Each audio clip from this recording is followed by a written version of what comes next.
Hello, everyone, and welcome back to Fleet's Random Ramblings. This is just the YouTube audience that's hearing this, so yeah, we're now going to get back into the panel and get on with the questions as normal. From the corner. And I'm back from bringing the YouTube people on board.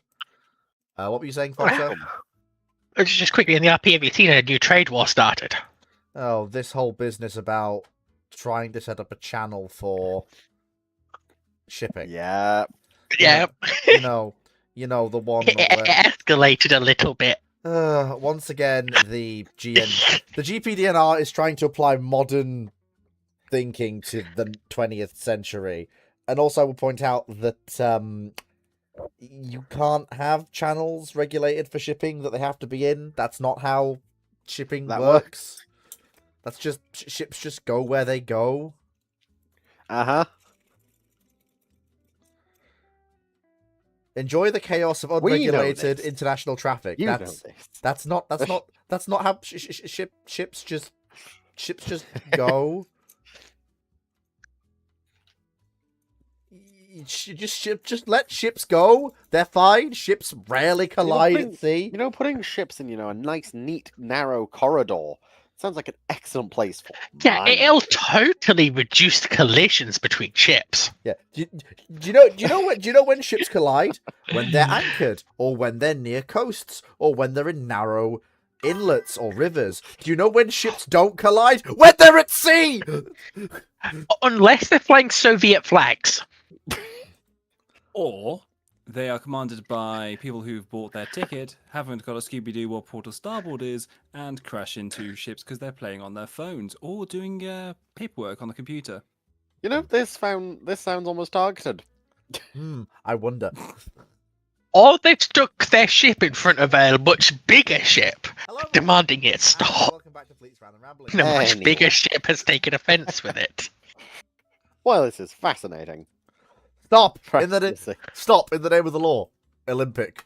I fear no man. And then you got that Norwegian one that just revived the spirit of Olympic by going to an escort frigate. Oh yeah, the Venezuela loses an OPV to a fucking ocean liner. It's like the ocean liner. I have an icebreaker bow. You are less dense than a sheet of ice. It was actually a fucking OPV and they still lost it. It's a proper military ship and they lost it. I can't. Oh. Don't you think about it? Anything's a torpedo once, and if you hit something with enough force, it's going to break regardless. Yeah, okay, does that mean an ocean liner can be a torpedo repeatedly? Yeah, something is... Because we have ocean liners that have sunk ships through ramming repeatedly in their career. Although I will point out that most modern things are not liners. There's only one liner left in the world, and unfortunately, from what I'm seeing out of the news, QAnon is breaking her up. She's being broken into a cruise ship. Yeah, but there's sort of a difference between some of the ones that the Nordic countries operate for the Baltic and the Arctic cruises, than the massive tower blocks that are the Caribbean cruise liners. It's not a liner.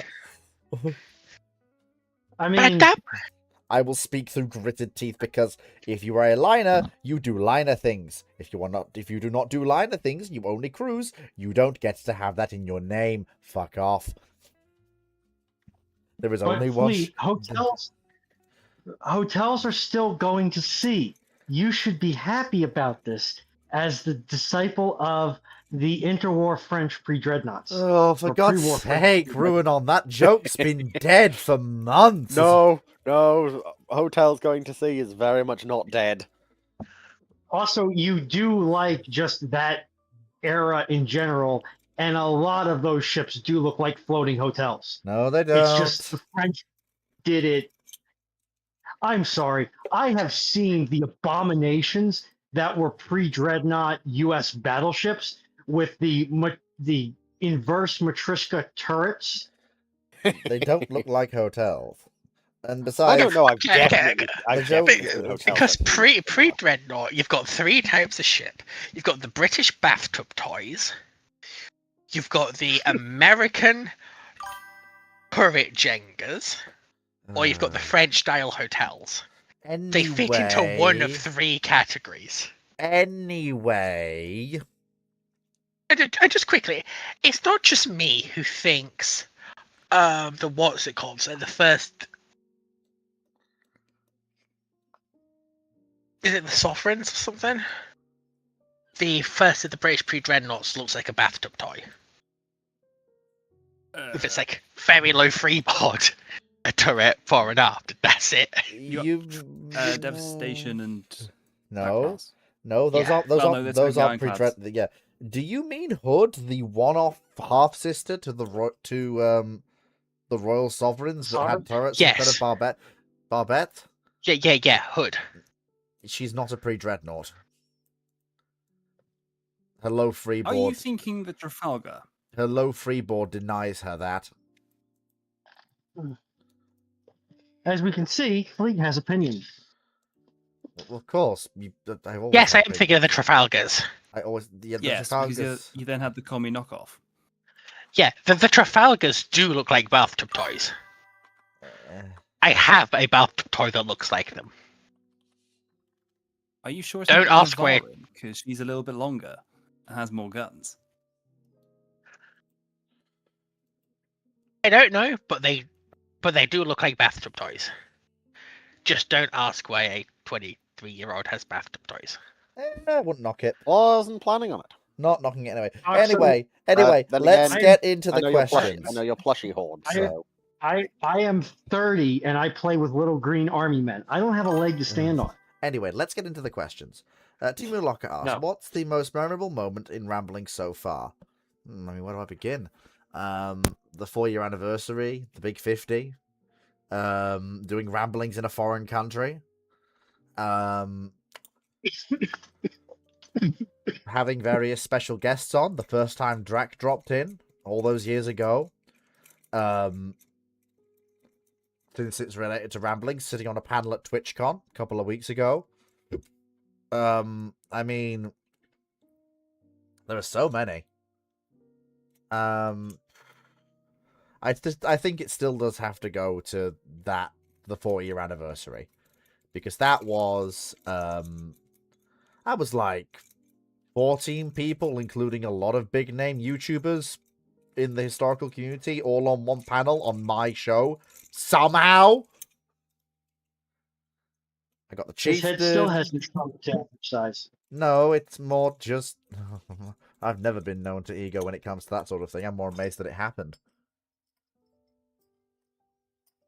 Can they make erection jokes on YouTube? No. don't do it. Damn it. If you have to ask, the answer is probably no, unless you're in a multi-million subscriber channel. The 4-year anniversary, that was roughly 2 years ago now, right?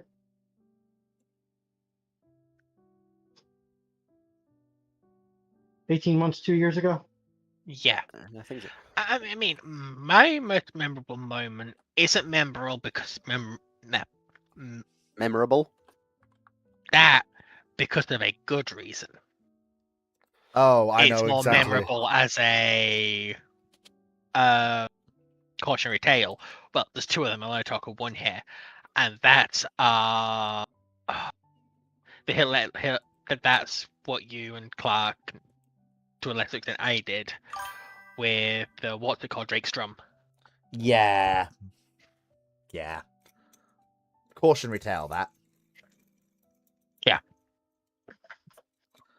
Was the question the favorite or the most memorable? Most memorable. I'm gonna be kind and say that I did enjoy I believe it was either the 4-year anniversary or the Red Fleet postmortem. You mean Red the Fleet revision? post-mortem. Yo, you mean the revision of the Red Fleet that occurred this year? The 2-parter. Was that this year? Yes. Then I'm definitely remembering the 4-year anniversary. And not the Red Fleet. because if it was within the last 12 months, I likely would not have been able to do anything with it. Because they have been either trapped in a turbine hall or out in a solar field. Or trapped in a Connex box. And surprisingly, nuclear power stations are not known for their cell service. And no, Foxo, the box did not have rats. Anyway, Oh, good grief. But the rats Don't bring made that her up. crazy. No, now you Anyway. contaminated this community. Anyway. Oh, God. Anyway. Yeah, and besides, okay, I've just got to share this so Timu knows. no. Ronon is training an army of rats No, to eat no, cables at no. power stations as rat suicide bombers, so that she never runs out of work for repair and maintenance. So The overtime you do already ran out. You do realize that we live in a time where, in the United States at least, where satire is dead and people take everything seriously, right? Anyway, moving on. Slayer asks, you are the Grand Soviet Admiral in 1992. The August coup didn't happen and the new Union Treaty has passed. How do you guide the Soviet Navy into the 21st century with a constrained budget? Well, here's the very, very simple thing I'm going to do. Anything that's older than 1985 and isn't a large service combatant like a Kirov is immediately going under the hammer for sale to the highest bidder. Be that the scrap merchant, foreign navies, or anything else. That's the first thing we're doing. That includes submarines, including nuclear submarines. Anything we can sell, we're selling. And if that means the Chinese show up with a large bag of hard currency and make up with a large chunk of the Soviet fleet, so be it. If I could retain, the goal is rationalization to an insane degree, and by that metric, modernization. Although it probably should be said if you would need to keep being a major maritime power. Oh yeah, If you're willing to step, because a mass shrinking of the fleet means you're no longer the second major naval power or a contester against the USN. Yeah, here's the thing. The reason this has to happen is I'm basically fast-tracking the removal from service bit out of the Soviet Navy's modernization plan while keeping the building bit to try and save costs. What year is this happening? 92 going forwards. And it's also a way to, but it's also, this isn't Russia. It's the new Union, which is the new Union Treaty is weird. You're going to be dumping hulls that have less than 10 years life on them? Yeah, because that's the only way some of them are going to be sold for a reasonable price. If it's anything, if it's anything that isn't a Sovremeny, a Udaloy, a Slava, one of the modern frigate derivatives that we're building in this period, the Kuznetsovs, the Kievs, or the Kirovs, if it's any combatant surface ship that isn't those, it's going on the fucking auction market. And anything that's under constructions, you've been cancelled or sold off. No, because if you don't see the liberalization of the economy, you don't see the recovery that happens in the latter half, in the mid to late 90s, where the Russian economy starts to recover. If you've still got the Soviet-style economic system, you get a much slower economic recovery. From what I can see, and you get a worse crisis. From what I can see, it's kind of a good and bad situation with the new union. On the one hand, it's not full capitalism, but because each of the republics would have control over their own resources and finance and would therefore have to trade within the union, what you would have is a sort of soft state capitalism among the republics. That's bad. Because what facilitates, and admittedly it's done very poorly, but even done poorly, you can see the recovery in the late 90s, is the mass opening of the former Soviet market markets, and the formation of the modern Russian gas industry causes foreign capital and foreign goods to flood into the former Soviet Union, right? You see this in Poland, you see this in Russia, but the former Warsaw Pact states are in a better condition to take it than Russia. But you get a period of a couple of hard years before industries pass into private hands and with outside investment start to recapitalize. Yeah. Because that's how the Russian oil industry recovers. I am aware of. If you don't get the mass liberalization of markets that you do under Yeltsin, you don't get that influx of capital. You don't get an influx of capital. The economy stays significantly worse for significantly longer. Yeah, there will be recovery, but it will be slower because Gorbachev is still going to do Gorbachev things. But it will be significantly. The thing is, it's going to be a significantly slower recovery, but it might be more stable and less petrocentric. But we're talking decades to get there. We're talking probably not even done by the time we're talking about it now in the world where this exists. Yeah. So here's the thing that I need people to bear in mind. In a Soviet-style system, which I'm still dealing with, providing people with labor to provide them with currency to make sure they have the means to keep going, even at the cost of certain deficits to the state, in order to stop grumbling and discontent, is something the state still does. And what better way to do that than to keep some of the most necessary of the shipbuilding programs that I'm doing going.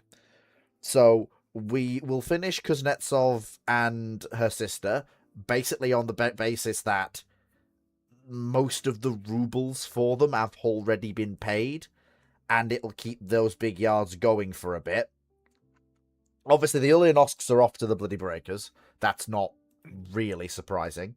Anything that stock Kuznetsov and her sister that's on the stocks is off to breakers. No, I disagree. Most of the Sovramenes that are being built, and most of the Udalois, along with the Nostremis, need to be finished. There's a reason for this. And it's basically because if we get rid of the vast swathe of obsolete ships that we are getting rid of, even if we need to finish all of the Sovramenes and Udalois to make sure we are still relevant as a major power. And the Nostremis are they're just flat out essential. I'm sorry, the Nostremis are just flat out essential. They are the first modern frigates that the Soviet Navy has planned in decades. Since the Krivaks. Yeah, but even fuck levels of expensive. And even if they are expensive, the reason that we need to finish them is that even with all of the things I have just said and all of the ships I have just mentioned, even if all of them are completed, we will still have a significantly smaller fleet once all of my reforms are done than the Russian Navy had in the 90s in actuality. And that's if we finish all of the Sovramenes and the Udalois and do the full 7-ship build-out of the Nostremis. Along with keeping some of the most modern corvettes we have. The most modern but you're of them, still the running Nutchkas. into the issue that historical Russia had, and that's going to be bloody expensive. That is true. And because you've just had the collapse of domestic industry. And that hasn't happened yet. That has happened. That happens in the late 80s. The collapse of domestic industry is where you see the greatest extent in the collapse of both military and consumer goods production in the USSR. By the time it's collapsed, it was already taking the very first steps towards recovery. I you're do have already past some the good worst news. point, but I do have some good the news. aircraft factories and the munitions factories Yeah. are already closed to make the parts that you need to finish those ships. I do have good news. The Udaloys and the Sovereign Minis are complete in toto before everything goes to Toffee. Historically, they are mostly in service for the collapse of the Union. And only one or two are finished afterwards, which means the parts for them are already ready. So that's fine. Yeah, it's the others. Only, the issue. it's the Nostremis that are really going to be the problem. But even then, they are modern. They're honestly, yeah, they're actually fairly close to a Russian OHP equivalent. If I'm going to be completely honest with you, slightly bigger, mind you, and laid out differently. But they're very close to a Russian OHP equivalent. I reckon would they're a bit complete- better than them.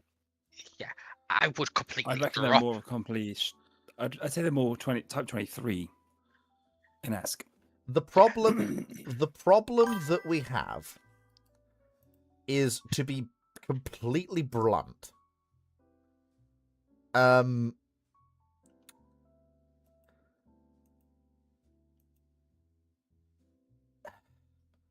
The new union is going to be extremely expensive to keep together. look, I can't keep the Krivaks going much longer. They need to be let die.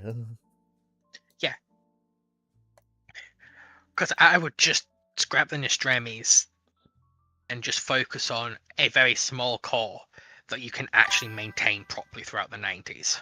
I mean, honestly, And once things starts to recover, then you get your OPVs. honestly, Then you get your next.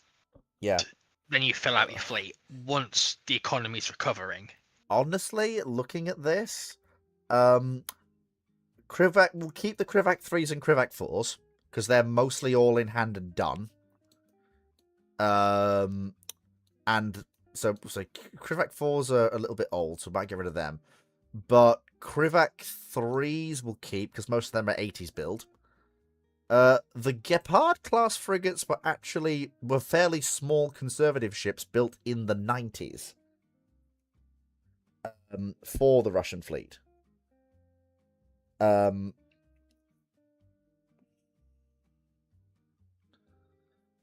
Only about 2,500 tons, significantly smaller than the Nostremis that were going to be built instead.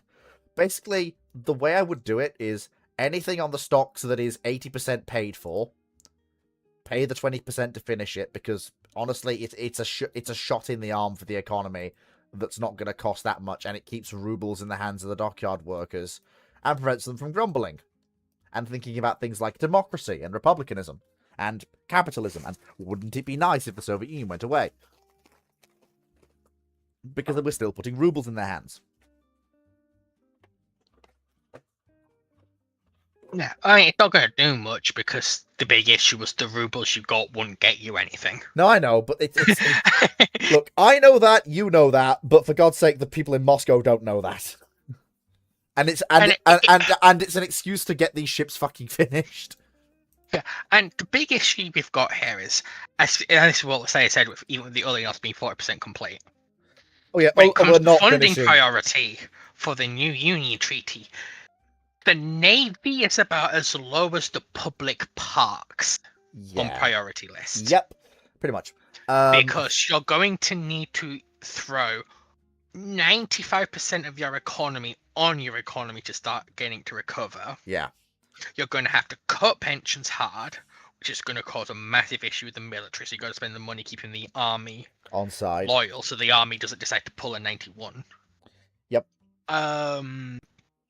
And you've got the issue of the Soviet economy, where was for the Warsaw Pact extractive into the Soviet Union, into Russia, where Russia absorbed more resources than it put out. Whereas the whole point of the new union was to be the opposite.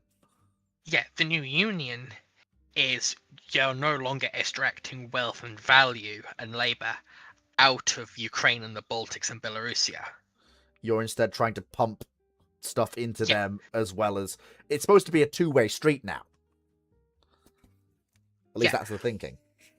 Yeah, which means you're burning a lot of capital to redevelop these regions, and enough capital in to keep their political and stuff like the regiments who end up flipping to the Republic of Ukraine Loyal. loyal, Yeah. and you've got to spend the capital to keep the troops in the Baltics loyal. Yeah.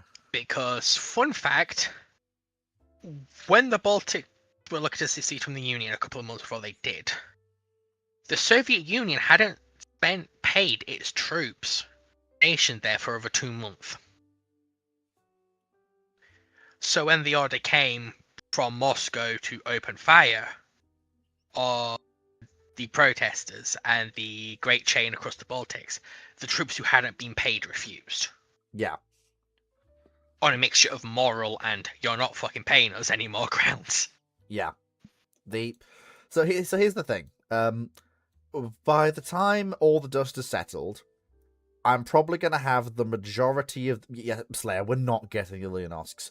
We should be lucky that we managed to actually complete and commission the 2 Kuznetsovs. Yeah, you And- might and have to old- sell off a Kuznetsov as well. Honestly, I would sell the Kievs to keep the Kuznetsovs, if I'm being brutally honest. I Yeah. would sell all 3 Kievs to keep the 2 Kuznetsovs, because the 2 Kuznetsovs are honestly better. With the Kuznetsovs, you can do maritime strike much better. You can do... The Kuznetsovs do everything the Kievs do, just better in every way. Yeah, because I'm correct, the Kuznetsov system was sold to China, Yeah. And they're actually... and China paid way above market rate for her. Yeah. And no, So if it, the it Chinese- wasn't Kuznetsov. It was the half-finished sister. Yag. Yeah. It was, yeah. I said one of the Kuznetsovs. But China would Um, would also be interested in the Kievs if they're not in bad shape. Would they? Because Yes. they've got a Kiev equivalent. No, they were interested in the Kievs and the Kuznetsovs, and the Russians were willing to offer them a half-completed Kuznetsov. But if the Russians are willing to offer them a Kiev, or possibly even all 3 Kievs as a class, the Chinese Navy, as I'm sure you're aware, James, you know, all 3 Kievs in operational states at once for us to tinker with. The PLN is going to go, here's the checkbook. Because as a one-off into your fleet, a Kuznetsov's valuable. As a one-off, a Kiev isn't. As a 3-ship unit, that's actually insanely valuable, especially if they throw in the 3rd Kiev that is a modernized, that was the halfway house between... Admiral Grigorovich. Yes. Sorry, I mean Baku. Sorry, yeah, Admiral Gorshkov, which then became Baku. Oh yes, Grig. Grig's the frigate. Yeah, which is Gorshkov then became the Indian Navy's Vikramia. But if Vikramadychya. but if all of the Kievs, which bear in mind there were 4 Kievs that were finished.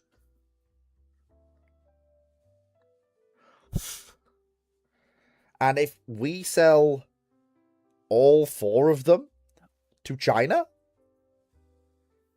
especially Admiral Gorshkov and Novorossiysk, which are actually fairly new ships, being only built in 82 and 87 respectively, in exchange for us clinging on tooth and nail to Riga and Admiral Kuznetsov. That gives us 2 carriers that are honestly as useful as the 4 we just got rid of, while saving, well, possibly even paying, the funding may even pay for them. Well, at least pay for their completion. So I'm sorry, I just need to stick my head in here to make sure that I understand something. You are knowingly ceding pretty much every aspect of sea power except your deterrent. No, not at all. We're reducing our So- overall... We're reducing our numbers and, in theory, our capability, and we are culling, to a massive extent, our diesel submarine fleet. We are reducing our capability, but ceding any capabilities? No, not at all. Reducing. because our... I'm of the opinion you're not cutting enough. No, I know. But get rid of... Because I would right, I would ditch another one of the Kuznetsov I am not having and a ditch single... all, because my thought is minimize expenditure as much as possible, but you keep one carrier I am not... around to keep your naval development, your officer schools, your training, your institutional knowledge around. I'm sorry, I'm not going to do that. No, let me finish. I know how that went And historically. Let her finish, please. But you're going to have the historical issue anyway. Because the historical issue is a lack of fucking money. Concentrate as much as you can about keeping your SSNs and your deterrent in good condition. I'm not... Do stuff like focus on stuff like maintenance and keeping stocks in good condition, so you don't start having accidents like the Kursk. Keep your deterrents in good condition, and then as the state recovers, you can start expanding the Navy again.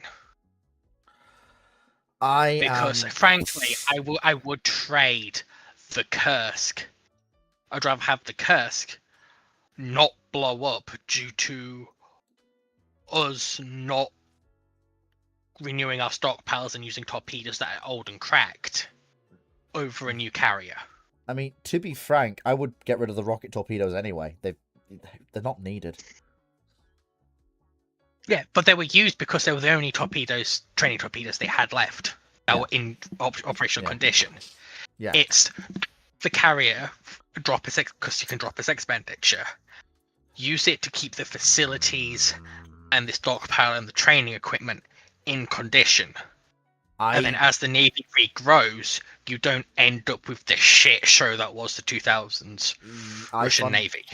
Where training quality, aircraft quality, quality control, maintenance, and port facilities are in such deplorable conditions.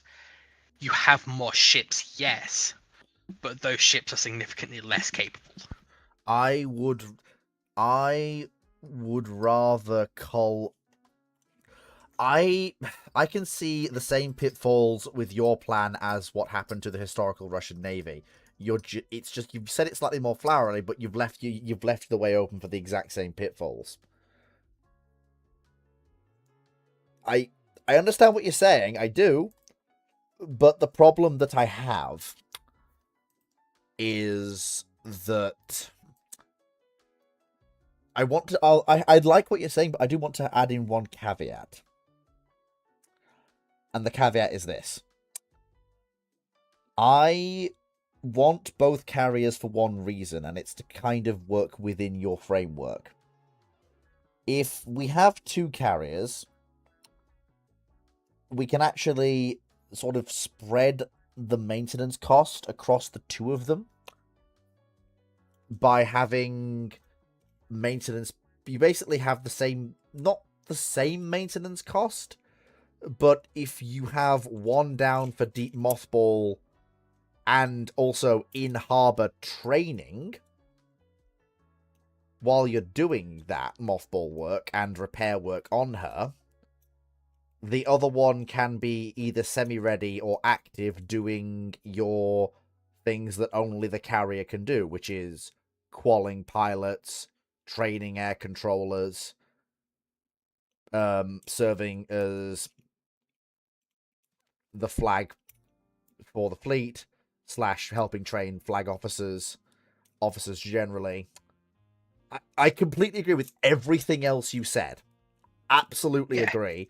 But the only thing I would say is it would cost us, given the sort of nation we're going to be ending up with, and given the way in which the economy will recover,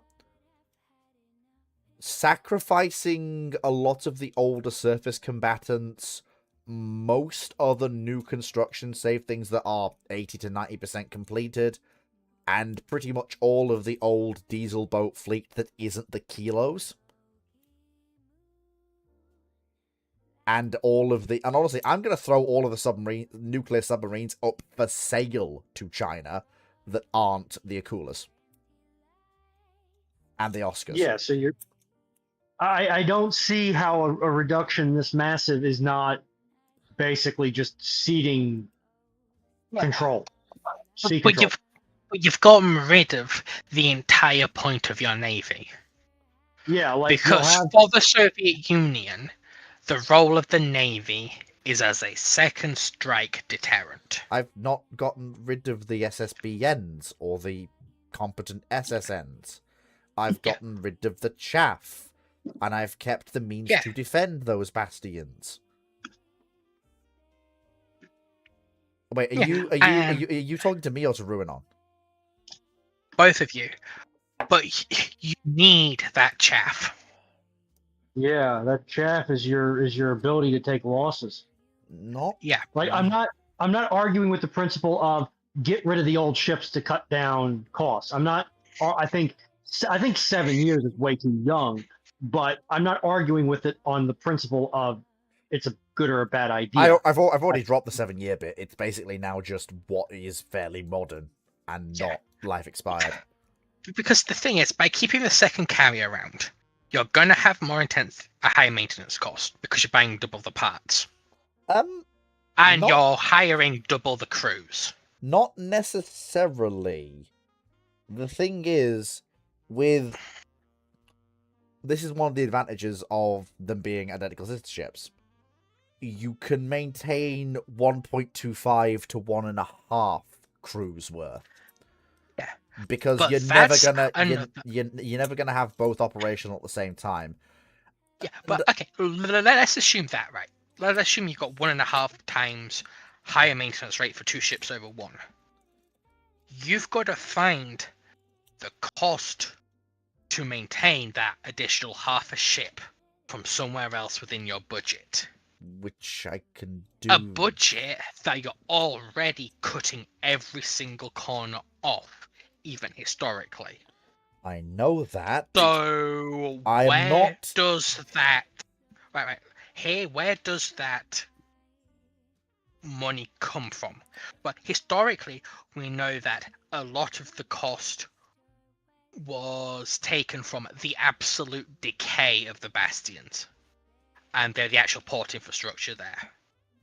Just the decay of Murmansk as a naval base and Sevastopol as a naval base, where you had entire docking facilities that they just couldn't use because things had ceased and they hadn't been given maintenance and refreshing repairs they needed. That's where a lot of the money to sustain the fleet came from.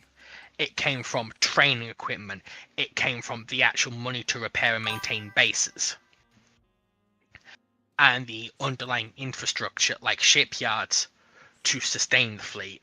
It's part of the reason Kuznetsov is so much of a shit show, because they don't have a dry dock for her. They have to use a floating dry dock that's in pretty poor condition. I know. Look, I know all of this. Yeah. I would much rather use what funding you can get from sharper cuts to ship numbers and only operating a single carrier that when it's in refit and repair, you have the missile cruisers doing its flag duty around the world. You are going to have the same issues with Kuznetsov under your plan. You've not fixed it. Yeah, you're going to have them anyway, because you don't have the infrastructure to maintain her. We have 2 because carriers. Riga... Oh, go on. Fleet. Because I've been making a video on the Russian aircraft carriers, I have come to the realization that Russian aircraft carriers are pointless, and they're just status symbols. And if I was personally you, I would ditch Kuznetsov and Riga, because you don't need them, they're just money pits and crew pits, and you might as well just try and fund more surface units to actually project the fleet wider than, but to having operate these 2 lumbering ships that are going to... But to operate at use sea all your resources. in blue water in the modern era, you kind of do, as a top-tier power, you need carriers.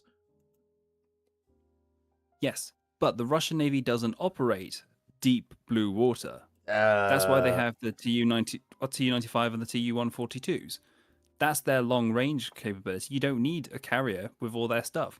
They will tend to stay Baltic in the north. Well, they are You know, can't up project. there in the.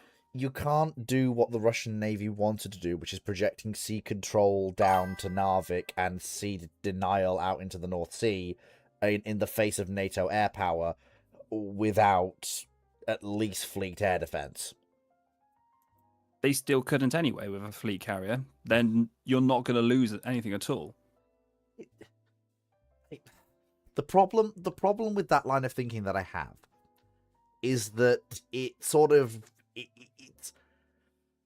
it runs into what I call why bother thinking, which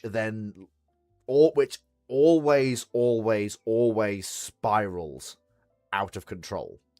Because you go, why bother with the carrier?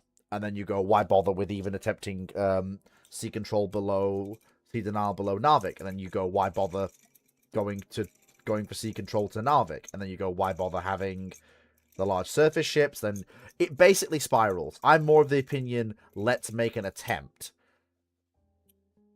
And also, quite frankly, the carriers are useful for operations outside of specific full-scale war scenarios. Right. Thing is, the Cold War ends in the 80s. The Soviet Union bows out. Yes. The threat axis shifts away from NATO in the North Atlantic to the Far East and Central Asia. And the internal shit show that is the eastern parts of the USS. Sorry, the western parts of the USSR. And the biggest threat to the Soviet Union is no longer America. It now is the Islamist rise in the Middle East. Because that's spreading into, after the failure of the war in Afghanistan, those groups have started getting foothold in places like Uzbekistan, Turkmenistan, and Kazakhstan. The threat axis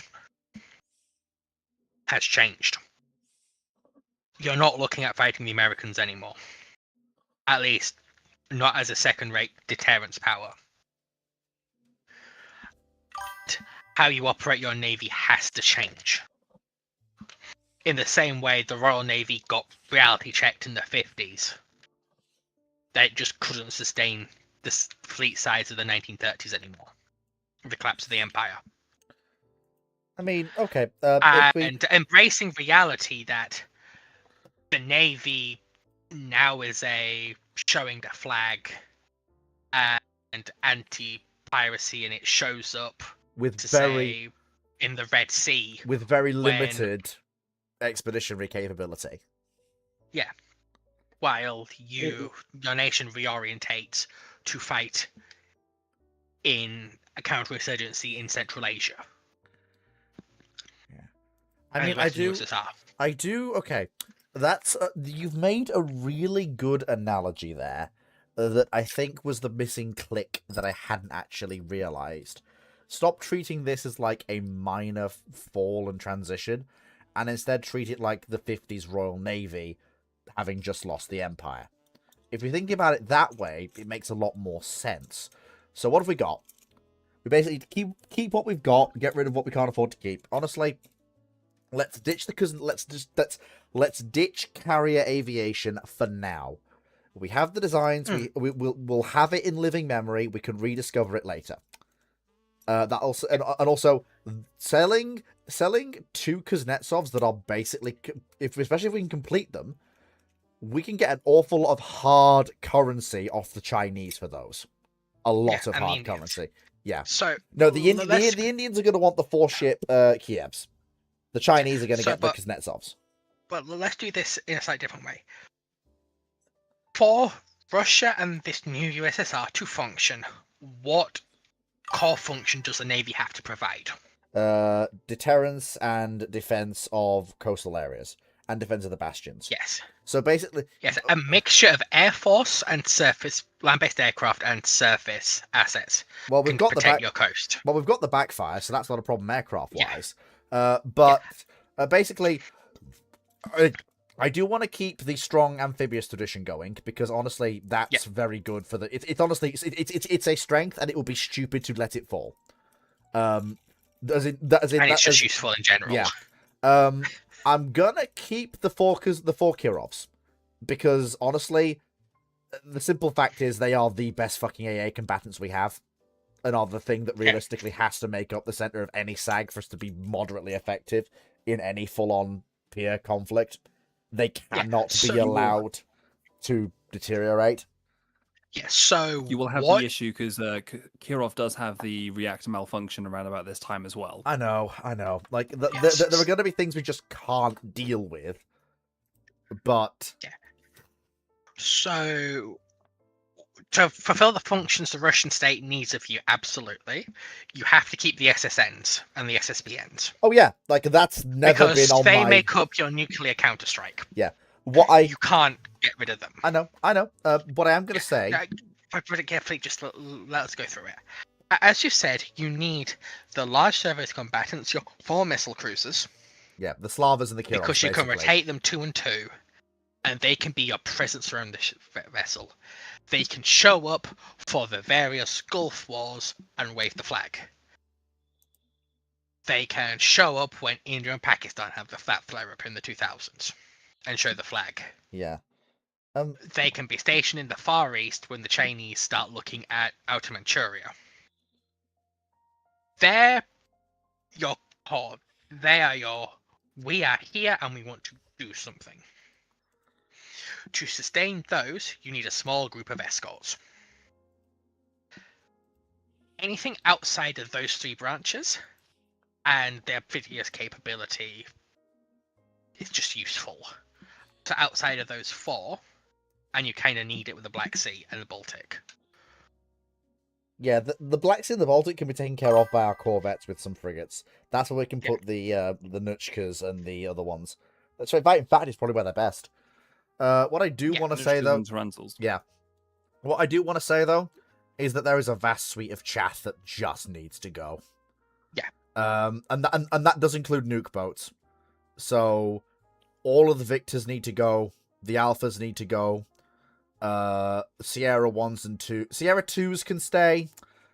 But the Sierra 2s are the oldest nuclear submarines I want to keep. And that's only till all the Akulas are in. The Delta 3s onwards can stay. Typhoon can stay. And obviously Delta 4 can stay. But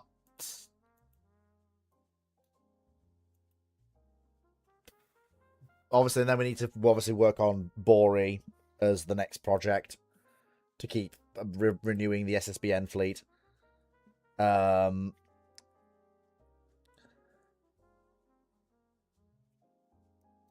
Which shouldn't take too long. Since the Boris are one of the things that actually somehow, well, probably not surprisingly, given they were the new SSBNs, had a relatively smooth build even in the 90s. Ironically enough. They actually managed to not get completely shafted. Almost as if nuclear deterrence is important to the Russians. Who would have thought? Shocker. But, yeah. And the other thing, which I know is probably going to make a lot of people squeamish a teeny tiny bit, is anything that is not a kilo and is a diesel boat, I am auctioning off to the highest bidder. I have no time for anything that is not a kilo. Bugger off.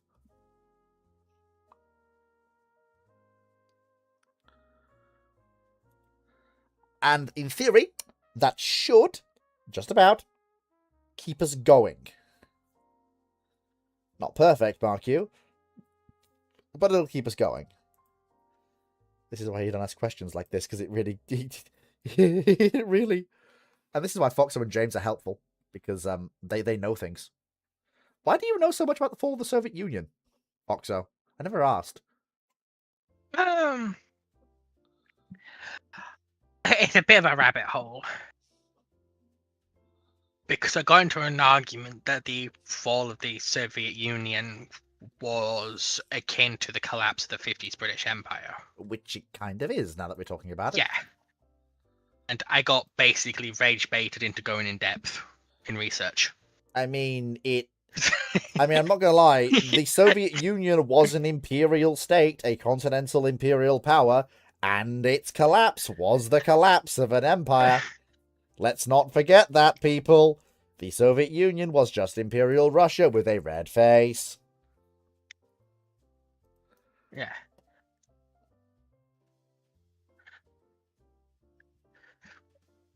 But it all comes from me getting rage baited Anyway, and going down a rabbit hole. Knight6831 asks, why do you believe that any carrier with Force Z means all 3 ships are sunk, when the Sea Hurricanes and Fulmars would easily cull flights of unescorted G3M Nels and G4M Bettys? I don't think you understand the scale of the land-based airstrike that hits Force Z. This wasn't a paltry force that hits Force Z. The scale of the land-based bomber attack those ships come under is a force of aircraft that you would find not out of place in the Bomber Command raids of the same period. We're talking triple digits of aircraft here. We're talking the same. Wait, we're talking the same ones that sinks. Prince of Wales, Prince and of Wales, Repulse. right? Yeah, and Repulse. We're talking triple Are digit. you sure you're thinking the right raid? Because I'm sure I know it was like 100. It was either 120 or 150 twin-engined aircraft that Attack Force said. It's not Because most of their planes basically even had their ammunition for their machine guns stripped out. It was a very almost desperate attempt, considering they were literally at the maximum range the planes could handle. And we know that Repulse especially almost got away. She only hippie, got hippie shake. stunk because she slowed down to stay Okay, with Prince found of Wales. The attack consisted of 88 aircraft, There we go. 34 torpedo bombers, 51 level bombers, and 3 scout aircraft. And from experience in the Mediterranean, it only takes 8 to 12 fighters, providing cap, to break up incoming attack waves that are 8 to 10 times their number. Like, Even a couple of the catapult launch Spitfires would have been used, or Hurricanes would have been amazing. Because some interdiction, given how close those ships came to getting away, on paper buys them enough time to get away. Or at least, even if Repulse goes down, Even just giving even if them KGB goes one down, of the, Repulse stays afloat. even just giving them one of the AA cruisers they were meant to have. Yeah, Like- or just escorts. Yeah, because there was meant to be 4 destroyer escorts. They weren't there at the time, basically. There was meant, in particular, there was meant to be more escorts, but they got delayed and rearranged. Force Z is honestly rather an excellent point of, Why ships move in task groups? yeah, There is also a point that, well, Force Z might result in all 3 ships being sunk if a carrier's there, because what comes after Force Z may not be the force that comes after Force Z historically. no, it They is. No.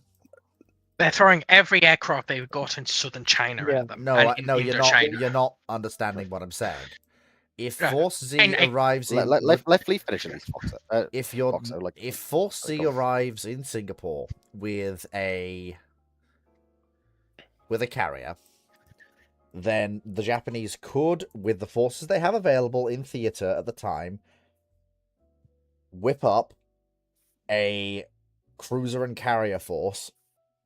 Well, basically a carrier force escorted by cruisers to launch a strike against that force. They have the light carriers in theater to do it. It's not. Yes. It's not going to be the Kitabutai, but what it is going to be is enough force to cause enough damage to Force Z that it might get jumped by the same the same or similar land-based aviation with the same outcome at the end, albeit in a different fashion. Or the Japanese might do one of their combined attacks they were quite fond of in the early war, where carrier aircraft hit something, and then Japanese land-based aircraft either immediately before, during the attack, or immediately after the naval aircraft attack come in and hit the force, since it's something the Japanese were very fond of at the time. Yeah, the issue is you're adding more moving parts to it and a lot more what ifs. But yes, But we can say for certain that from what we've seen in the Mediterranean in the same period, a small number of fighters can disproportionately break up, and nullify a strike done against ships and shipping. We know that because that's what the carriers have been doing in the Mediterranean, right? Knight, that's a massive... Just very quickly, you do realize that the Japanese were not operating at their limit at all. While Pearl Harbor was 3 days earlier when the attack on Force occurs, the Japanese have very carefully positioned and spread their forces to ensure that they have reserves and contingencies. There's a reason why the Kido Butai goes to do Pearl Harbor, but it's not every Japanese flight deck that's available. It's the Kido Butai that goes. The Japanese, and it's also a sustainment issue. Yeah. Yeah. However, they are in several points in the campaign running on a very paper thin logistics train. And any hang on, Foxo.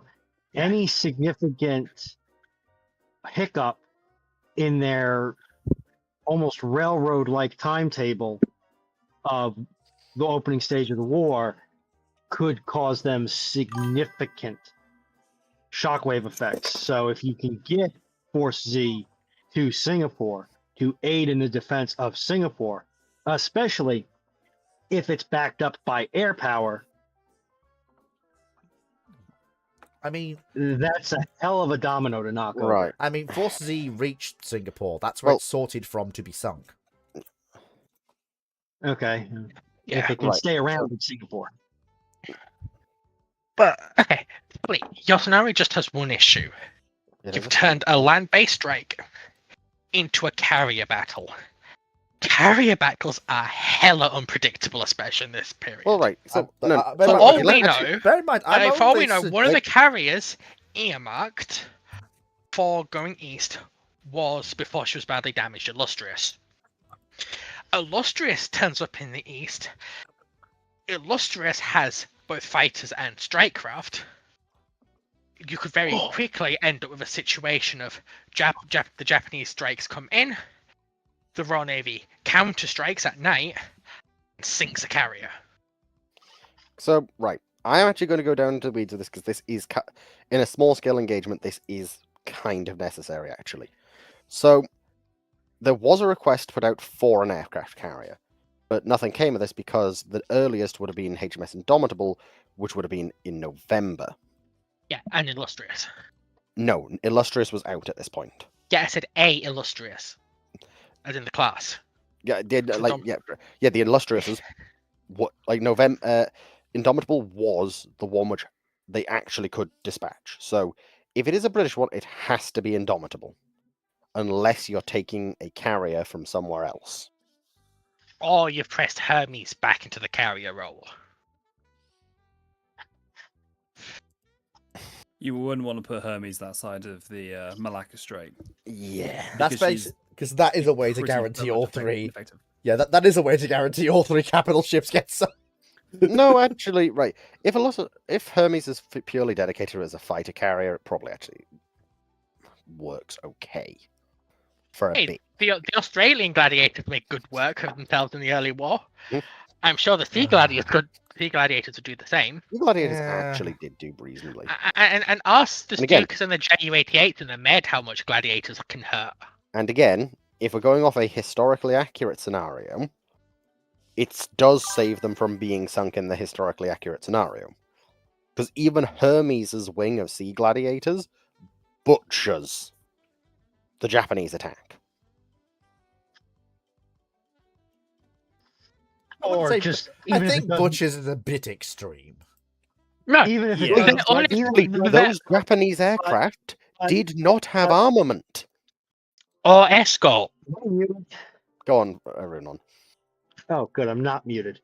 The even if it doesn't, even if they don't shoot down a single aircraft, which is doubtful, just breaking up the attacks, providing that outermost shell to try and break them down into flights and wing pairs, is going to make a marked improvement on the two surface units' ability to defend themselves. So even that, even if they don't shoot down a single aircraft, they're still going to break them up from massive wings. Also, It's going to be helpful. you done, Runon? I just No, don't I want am, to overrun you yes. again. Right. So I just didn't want to overrun, I said. Also, if Britain is sending a carrier, it is sending escorts. Likely at least one cruiser and another 2 destroyers. That if may not, not be another possible. 4 destroyers. This is why I say I'm going into the weeds, because it's necessary. If they send a carrier, they are sending 2 at minimum destroyers as extra escorts. And we already know that the Royal Navy hated doing that because it caused the loss of a carrier already. Royal Navy doctrine at this point is 4 destroyers at least.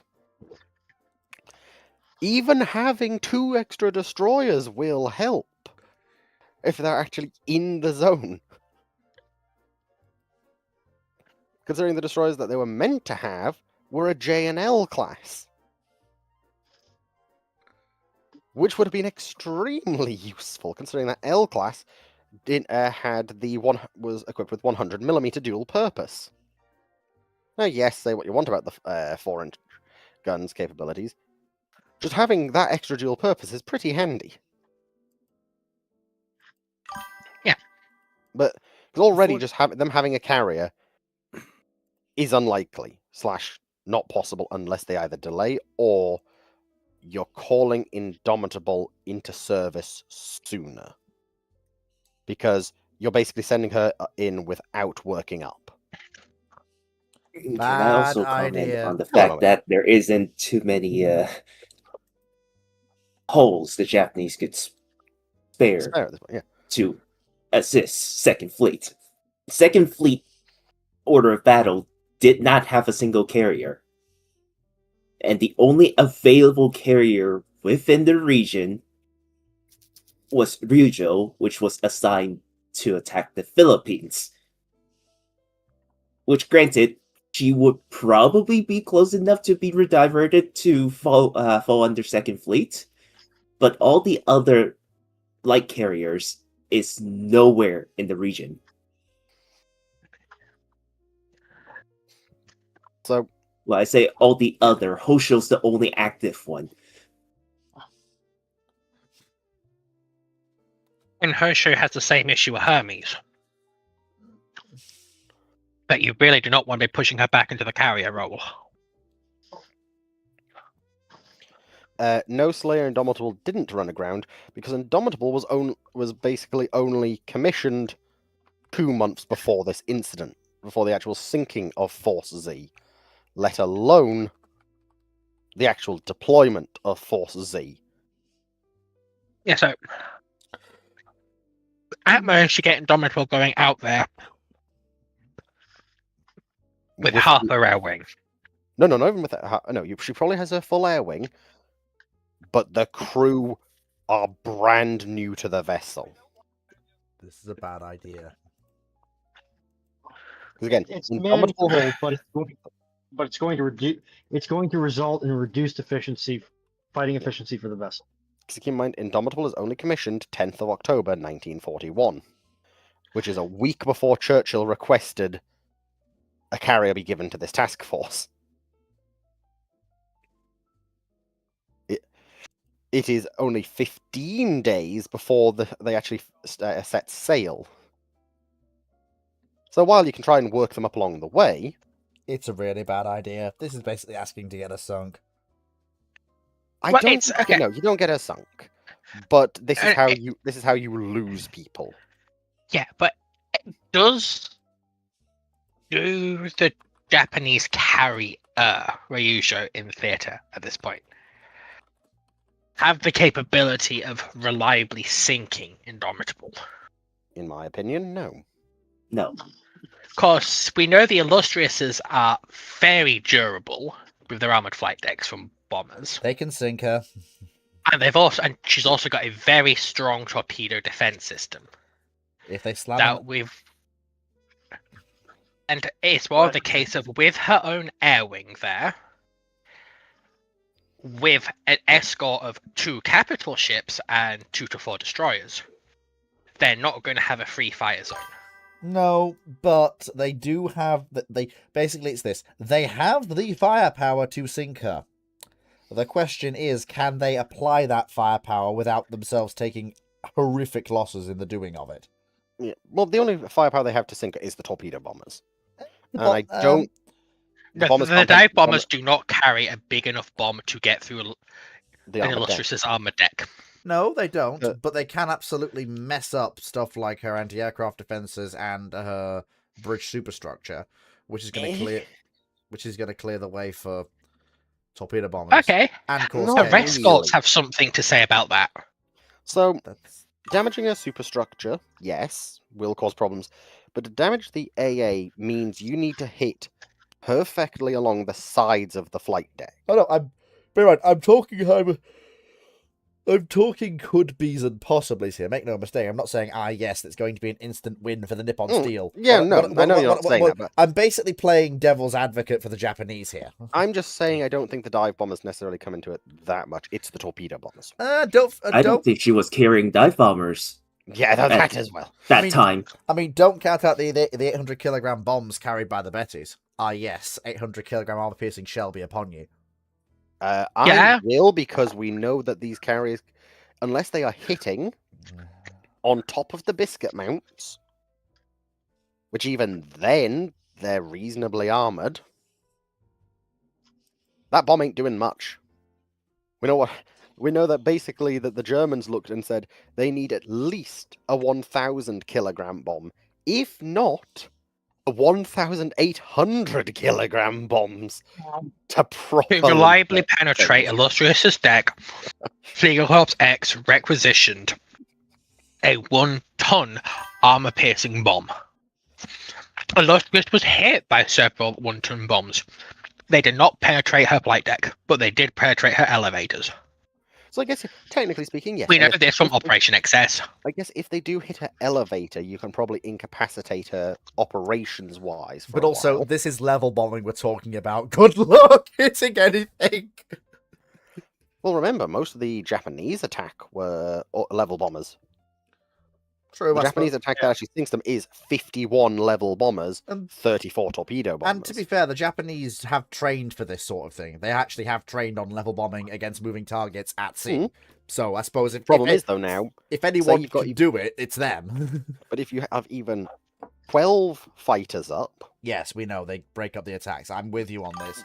well, I would say more than just breaks it up. They also probably have a field day of shooting down Yeah. planes, which quite literally I'll fight can't back. shoot back. As in, the rear gunners fleet? Yeah. They had their guns taken off. I know. Yeah. Anyway. Yeah.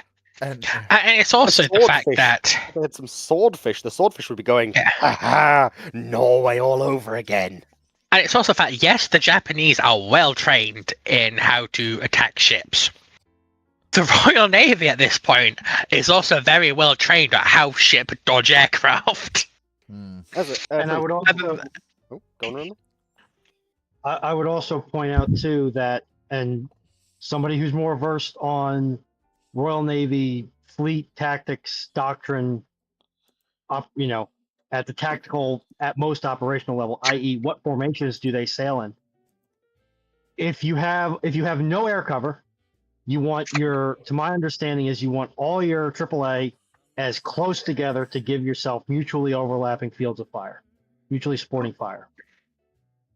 If you have air cover and they spread out a little more, they're going to be harder to find. The carrier may not be as easy to find, even if it's sailing in concert with this force.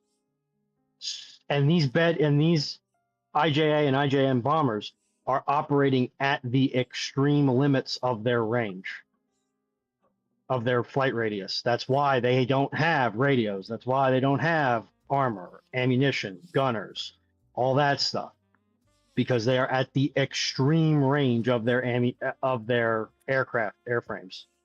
So if you now have a carrier in the mix and that formation is different, you may only get an attack at 1 or 2 of the capital units, not all 3. For the record, I'm doing this random ramblings from underneath my house. Why? Don't choke on the asbestos. There's actually very little asbestos in this house. Why are you underneath your house? Do not ask the Runan why she is under her house. Only accept that her house is now free of the Also, foes. Arguably, actually, I will say to a degree, Forstead is also the what's called Admiral's fault. Because in particular, well, he had heard about what's been happening in the Med. Notably that air attacks against capital ships in the Med so far had been woefully inefficient. And so far, the only time that they've actually properly damaged capital ships was the British striking against Toronto. Toronto's in Canada. Congratulations! Toronto, same thing. We've bombed the Canadian. no war Canadians crimes. The No Canadians war have decided crimes. to take it. Yes, Toronto. And also, then though the Battle of Cape Matapan Oh dear. All right. is from what he was aware. Yep. So it's a case of Yeah. air attacks are not that big of a threat unless you're basically This isn't stationary. I'm sorry to put the kibosh on that. That really isn't the case. Yeah. The admiral made multiple attempts to secure adequate air support for his task force, and it's a failure of communication between Fleet. RAF and RN that led to Fleet. It's literally a known factor that yes, he did try and get extra assets, but he then chose to go ahead with his plan because he thought that the Japanese would not be able to get to him, that the RAF would not be able to help. The fact that even if somehow the Japanese planes that he did not think had the range did manage to get into range, from experience in the Mediterranean, air attacks did not work very well. So he made the best decision he could with the information he had and the forces he had available. So that's what. So yeah, me saying that he made a mistake because he did. I would argue he did not. I would argue he did, because he took the lessons of the Mediterranean and ignored the lessons of Norway. Yeah. He also then ignored the lessons of the actual Taranto raid. This feels like a lot of tarring and feathering a man after the fact, when it's really not fair. How is it tarring and feathering? Like I said, he did excellently to that point, but he made a mistake. I disagree. And he's also, we also know that he's a massive fuck up in another way, because he was one of the biggest proponents of burning the Malay rubber plantations, so that they could dig in outside the city of Singapore itself, and then so that they'd be able to protect the water treatment facilities. He was one of the biggest political supporters of the government of Malaya refusing to burn the rubber plantations to clear space to create the defensive line that would be needed to defend Singapore. And also, with the assumption that the Japanese wouldn't be able to land to begin with. Oh, and also, burning the rubber plantations denies them to the enemy in the event of Singapore's fall. Also, to quote, Phillips had long held the belief that their aircraft were no threat to surface vessels. Whoops. Yep, sorry. That one came back to bite him in the arse. On top of that, he was also known as a desk admiral, who should not have been in charge of an active fleet. I'm not trying to attack him, but there was noticeable things. You're not trying to attack him, you're succeeding in attacking him. Yeah, because I'm just going off what actual historical facts people have said about him at the time. So, that he didn't understand the threat aircraft had against ships. So I will say, yes, personally, I think he made a mistake. In a lot of other situations, it might not have been as bad, but he made a critical mistake at the wrong moment. I will just play slight devil's advocate for source vetting here.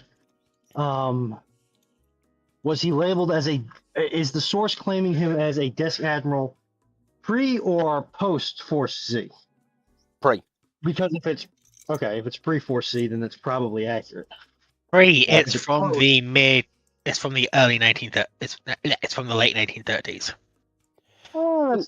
In particular, it was when he was appointed as Commander-in-Chief of the China Station in 1941, as most echelons of the Royal Navy believed him to be a desk admiral. Oops. Yes.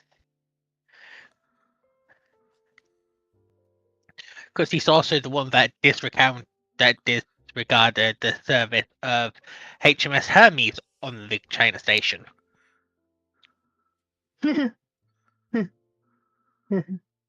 So I posted an image on the timeline for the sinking of Force Z. Yep.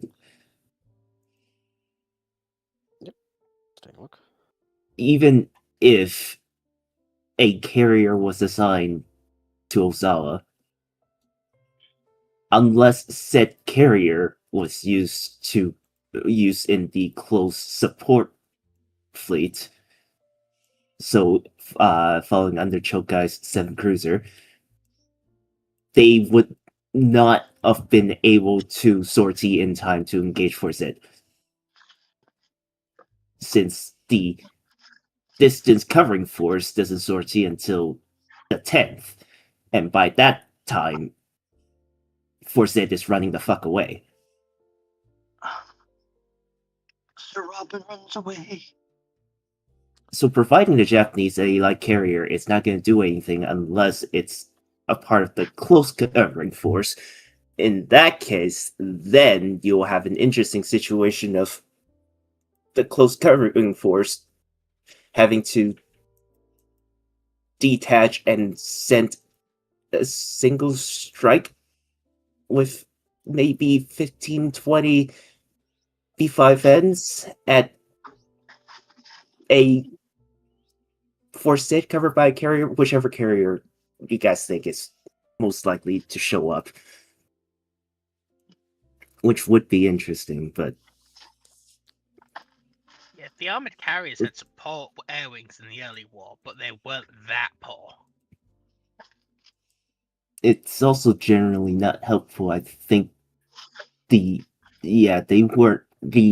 task force weren't picked up by scouting aircraft until late in the evening in the 9th, which means Ryujo is most likely unlikely able to send off a strike anyway, since it's getting dark. I can't see it in the dark time. Anyway, so next question.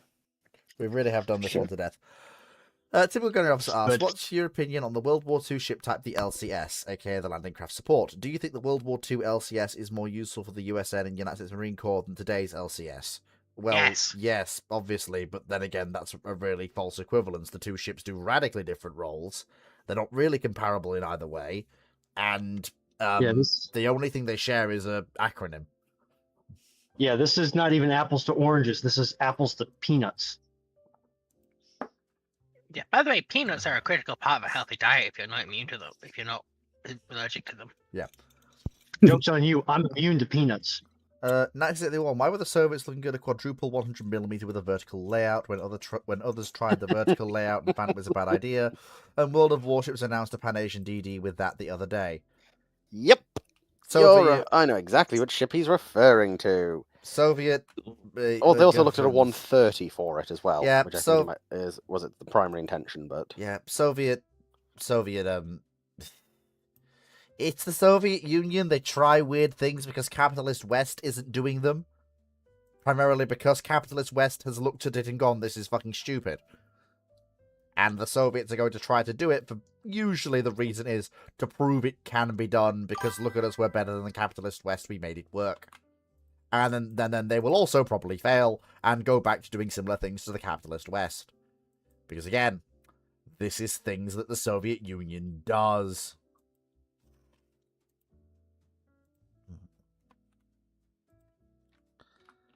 If I'm being brutally honest. Oh, we lost the fox. Never mind, she's Mechanically, back. that just hurts me. Does Anyway, it live? No? It lives. Yeah. Did the Discord just die for anyone else there? Yeah, I think everything Yeah. just Very died. possible. Okay, anyway, right. So Anyway, I could talk to Moe Wait. without much issues. anyway, did people hear what I was saying? yeah, No, I heard. No. I heard it. Right. I heard it. No, Something And about I'll- coming into warships, and I'll and you were just kind say- of chuckling in the Right. sound of a condemned man. So I'll just quickly go back over it. Just Very people get- quickly. in particular, though it is 100 or 130 millimeter. In particular, this is first seen on one of the Russian cruiser projects, not initially a destroyer, for a quad 130. In particular, this is in a 2x2 layout, two row mount, so 2 at the bottom, 2 at the top. Theoretically, it has the advantage of you get 4 guns in a very small turret space. It's just now really awkward to properly load and use. The one that they've gave to Pan Asia is effectively meant to be a Russian-built destroyer that was sold to some sort of a Pan-Asian nation, probably China. I haven't fully looked at that dev block yet. oh god, It's an they're interesting not even concept. Offset. but- No, they're literally right on top of each other. It's an interesting idea. It's a bad That's- idea. It's not a That's great a very idea. British way to say that. Is this the gun that's? Is it the open mount one, or is it the enclosed one? Fully enclosed. It was Wait. So are they 2 100s double stacked? Yes. No, they're But 4 kind- 100s quad stacked. Not quite. No. Yeah, they're so you Fox's got 2 Quest. rows It's of 2 100. two twin rows. Oh, okay. That's slightly less stupid. Okay, because you were making me think like it was 4 guns stacked on top No, of each no. other. Yeah. Right. Not Fucking like Hello that. Neighbor style. What, like the Vickers, what's it called? Quad machine Yeah. gun? No, thankfully not. As far as I'm aware, there isn't a design like that out there. But Okay, so they didn't quite I go do- full stupid. if someone does know of a gun like that, I am more than Don't willing send it to to be me. shown. Hello. Send. Anyway. Don't send it to Axel either, because she'll immediately send it to me. Anyway. There is so. a German Russian gun. Anyway. No, please, Oh, God, God. no. Anyway. So. Final, probably fine. We'll try to work through till about 10 o'clock. Then I have to run OpenTTD. People going to about ask the what would French happen bit? if Admiral Fletcher was removed from the aircraft carrier task force in 1942 and the Navy retained him as a task force commander in 1944 because of his previous record in Midway and the Solomons. Do you think he'll command the fast carrier task force instead of Halsey or Spruance? Impossible to say. Absolutely impossible to say. There is no way to know. For a second there, I thought you said it was impossible. I'm more confused in terms of remove from command, which he was, and then is he being reinstated as a carrier commander? Why is he being removed from command is going to be a major factor in any follow-on decisions. Well, he was removed mostly because headquarters didn't trust him anymore. He was quote unquote demonstrated to be not aggressive enough against the enemy, despite he was mostly thrown over by intel from headquarters.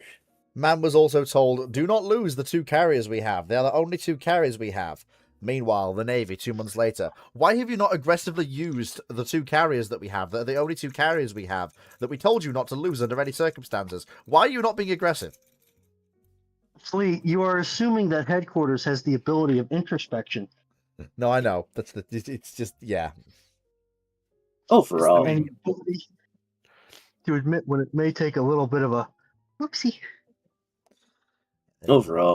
Fletcher got removed, so he can't prove that he's a good carrier commander. Well, he was a good carrier commander, it's just he was being overly cautious, and that trade is probably not going to go too well going into the Fast Carrier Task Force, which require you to be quite aggressive on the attack. But he never got to demonstrate whether he can be aggressive or not. In terms of whether he would take over for Host of Bruins, unlikely if he was removed from command in 42. It's more likely if he wasn't removed from command in 42 and we got to see how he would react in the later Guadalcanal campaign battles. But, well, Halcyon's Bruins were there, and those are the two that basically took over things. Or I guess Bruins is more likely the one that took over Fletcher. Halsey has been there the entire time. Yeah, and Halsey also partially runs himself into the ground. It's hard to remove Halsey from the whole thing because he is basically just Patton, except on the other side of the world. He is very, very media trained, and he definitely he has the charms of the American people. Bruins is more likely the one that may interchange with Fletcher in this situation, but who knows? Next question. Knight, thoughts on the tier 10 Chilean BB Peraz Gasutia? She was announced in World of Warships Dev Blog 15.6 and looks to be based off of a Lion class with 416mm guns was sold to Chile after World War II. I'm trying to find this ship. What's the ship called again? And I cannot. It's a World of Warships one. Pan America? Yeah, Pan American. It has no picture. That's why I can't find it. Is it okay. City de Perez Gas- We unfortunately don't have a picture of it yet, but it's basically just okay. Chilean lion. The problem I have is that it, as a physical ship, it's a lion with tweaks. That's fine. It's fine. It's a ship that could realistically exist. It's sold to Chile after the war. There's a reason why, despite flirting with the idea, they didn't buy Vanguard. The reason why they didn't buy Vanguard is the Royal Navy told them no. Yeah, but also no, that's not. The Chileans were more than willing to buy it. I think you're massively overstating their desire there. It's the post-war period. They really don't need a battleship.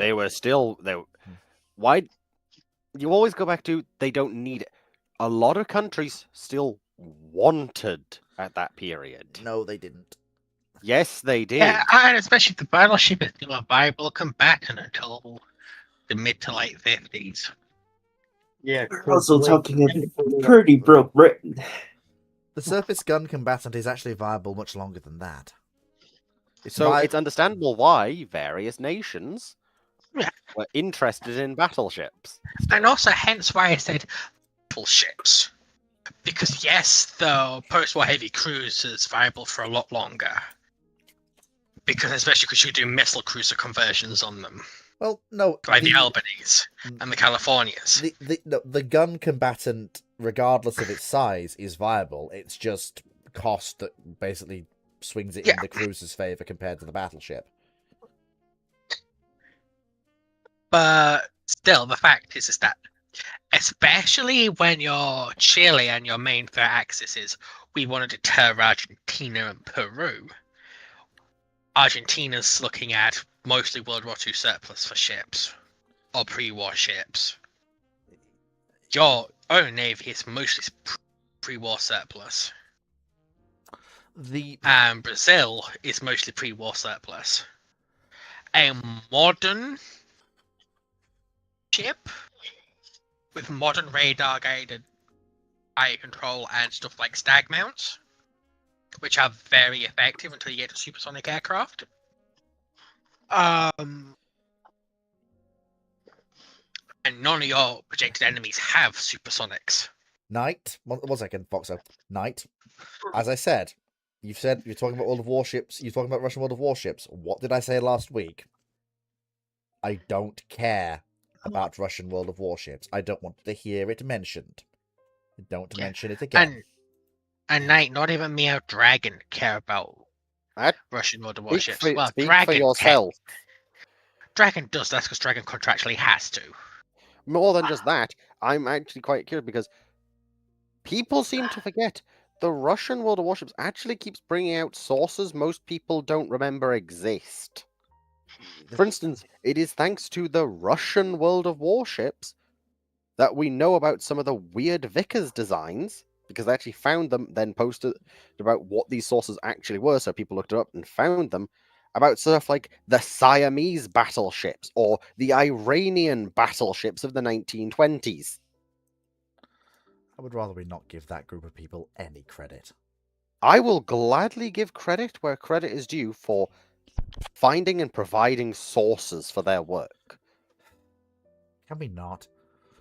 No, because you give credit where credit's due, and you lambast them where they deserve to be lambasted. I mean, If you don't give them credit where credit is due, it's going to undercut you when you're taking the piss out of them. So you give credit where credit is due, so you retain credibility for when you tell them that they're being fucking morons for whatever fucking reason. It's like me. Everyone knows my opinions on the current. I still give them credit when they manage to find an acorn. Doesn't happen often, but it does happen. Rarely. Keep in mind, also, going back to the question, Almirante Latorre is kept in active service till 1951. The only reason she's took out of active service then is because she had an accident in the engine room. She was only finally fully decommissioned in 1958. The Chileans being able to replace her with Vanguard is entirely on the tables, and it would give them a significantly superior asset to work with. It also could actually work as an escort unit for anything else they choose to buy. Especially they're buying Chile is whether they buy a light fleet carrier, don't they? No. I was just about to double check that. No. I know Oh, it's Argentina that buys it. Argentina did, Argentina, and Brazil did. Argentina and Brazil are the two But- powers that acquire them, basically to fight each other. Chile basically pivots hard into much more capable and modern surface combatants armed with missiles and better land-based air power, which arguably was the better choice. Okay. If we look at the way the long-term futures of the various three navies shake out, if you look at where the Chilean Navy is now with the choice they made, and which was more modern surface combatants, no carrier, and more modern land-based air power, and where the Argentinian and Brazilian navies are right now. I mean, Brazil has managed to economy its way out of the problem, but Argentina just hasn't. The Argentinian and Brazilian navies are arguably in a worse state in terms of surface combatants and land-based air power for naval use compared to the Chilean fleet. Well, I think that's a bad analogy, though. Because the Argentinian Navy got its teeth kicked in. Yeah. Well, And that's not why I by said, the and Royal Brazil. Navy, but by Argentina in the 1980s and 1990s. Yeah, The I Royal know Navy that. just helped them remind them of their place. Pit Yeah. nationalists there, but yeah. Well, their place is back in port.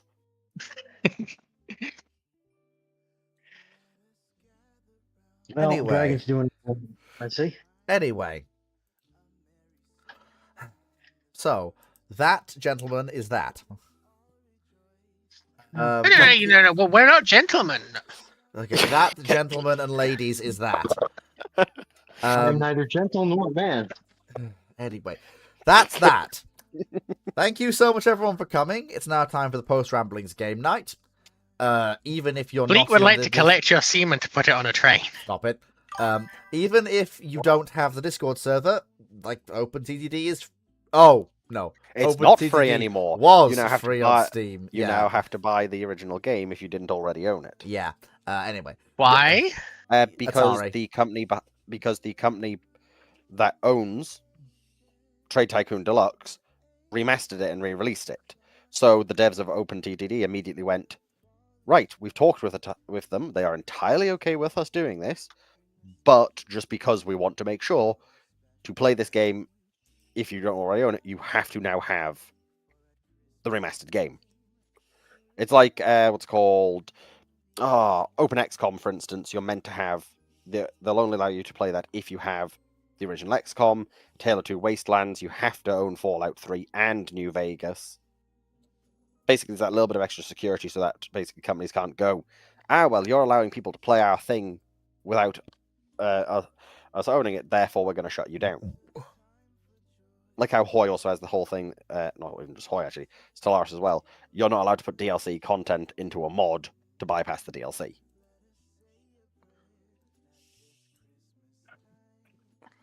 Anyway, good night, everybody. Take care, and I'll catch you all if you're on Twitch for Fleet Solo Saturdays tomorrow, which I'm not sure what I'll play.